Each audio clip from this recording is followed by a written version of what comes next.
Caríssimo irmão e irmã, paz e bem para você. Eu sou o Padre Anselmo Dantas, estou no meu 7º ano de presbiterato, sou formado em teologia bíblica, temos mestrado pela PUC, começamos o nosso doutorado e no doutorado estamos trabalhando a dimensão sapiencial das Sagradas Escrituras. Em nome da pastoral da comunicação da nossa diocese, eu quero juntamente com você ter alguns encontros sobre um dos grandes pais da igreja, um dos seus grandes patronos. Trata-se da figura de São José.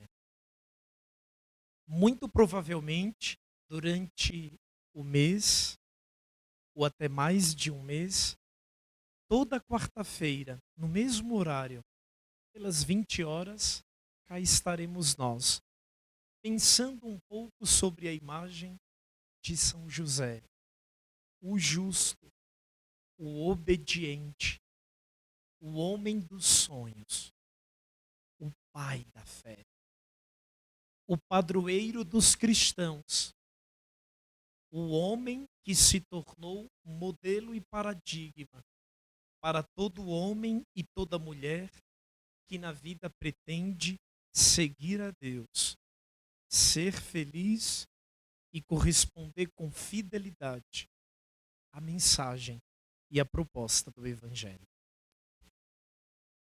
Hoje, neste primeiríssimo encontro, queria fazer memória contigo. Eu não sei se você teve a oportunidade de acompanhar a abertura do ano pastoral na nossa diocese, onde Dom José Negri, de modo tão profundo, fez acenos a São José. Agora, devemos continuar o nosso caminho de reflexão, porque esta personagem tem muito para nos ensinar. De certo, você já sabe que o Papa Francisco consagrou este ano aos cuidados de São José. Por quê, padre?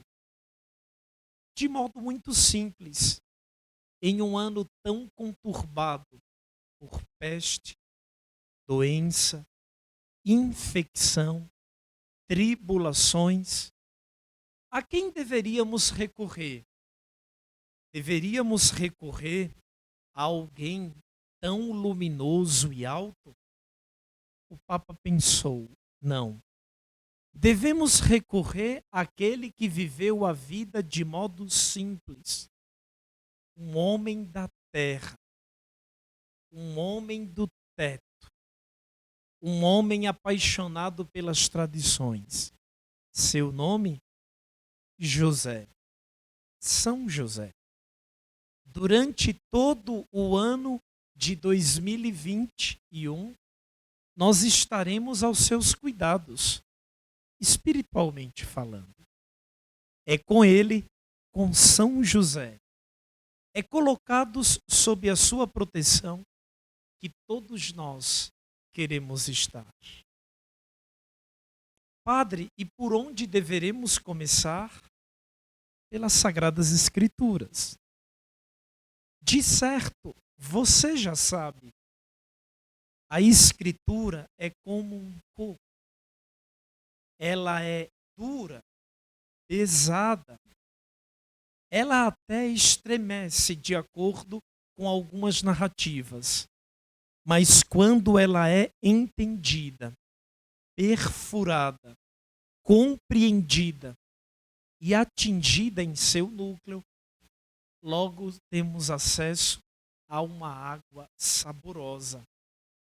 Perfura-se as suas camadas narrativas e legislativas.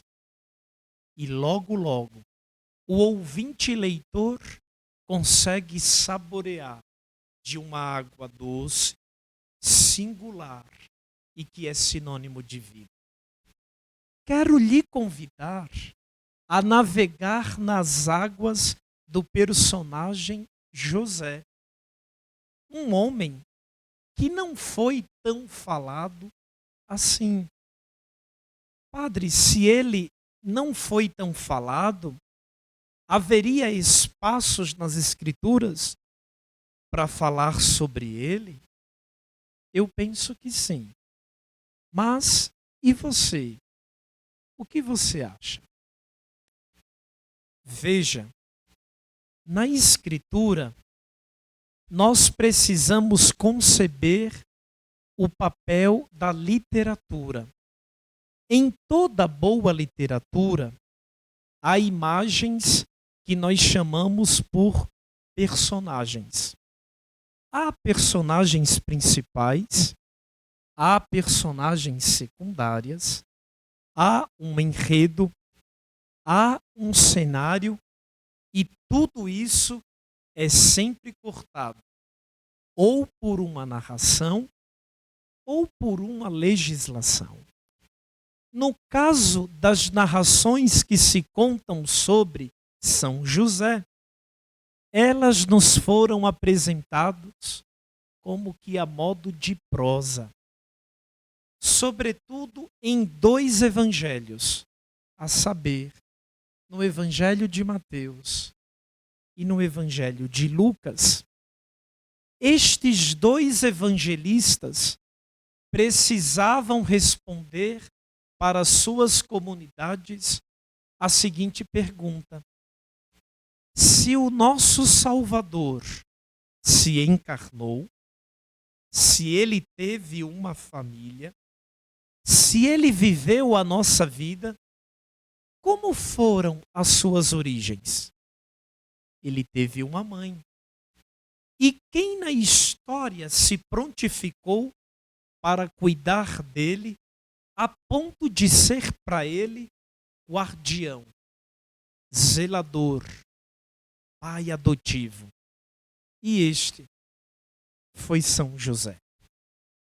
No entanto, caríssimos irmãos e irmãs, primeiro segredo para penetrar com profundidade os escombros das Escrituras, a fim de saborear a sua água maravilhosa e degustável.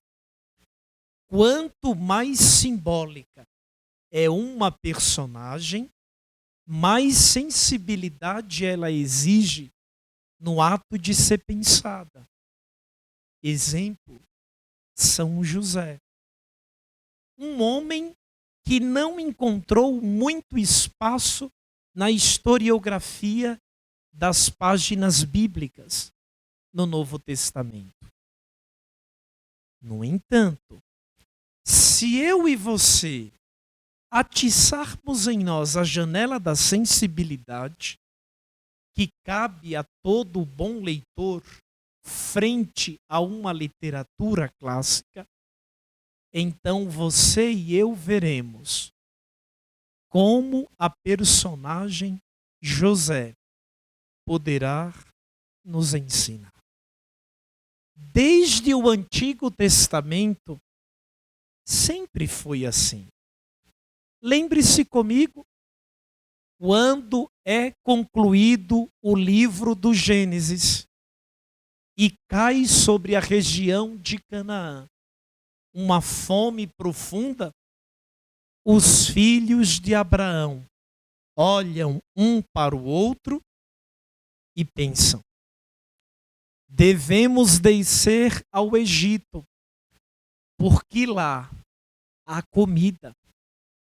Descer ao Egito, submeter-se à administração do Egito, é o mesmo que ir a José.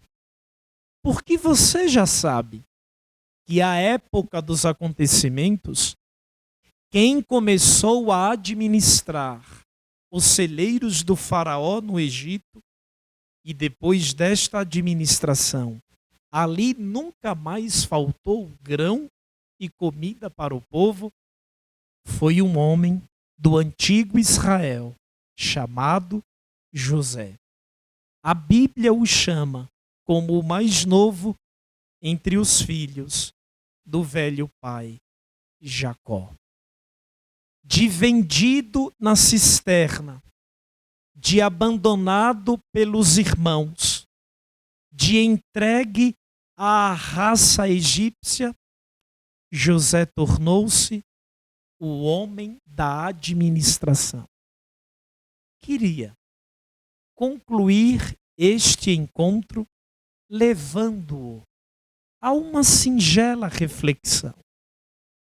O José de Maria, carnalmente, não é o mesmo José do Egito, mas vai às Escrituras.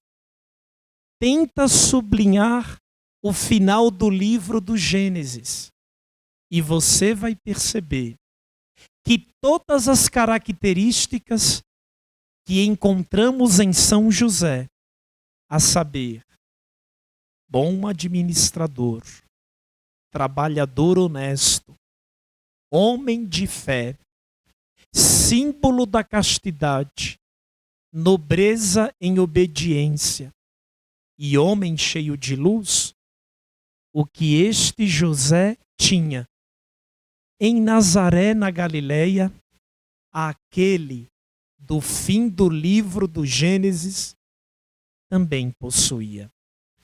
Será que todos aqueles que carregam em seu nome o nome de José possuem as mesmas características? Isso fica como exame de consciência para cada qual. O que devemos levar conosco é José, quer no Antigo, quer no Novo Testamento, sempre fora um homem do bem. O pai da luz, vida reta e ordenada.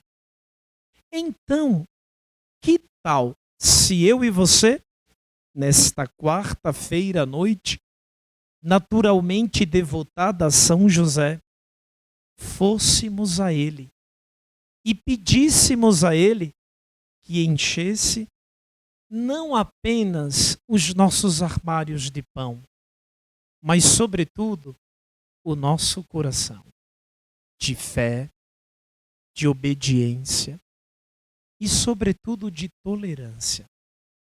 É assim que eu quero deixar para você a paz que vem do Senhor.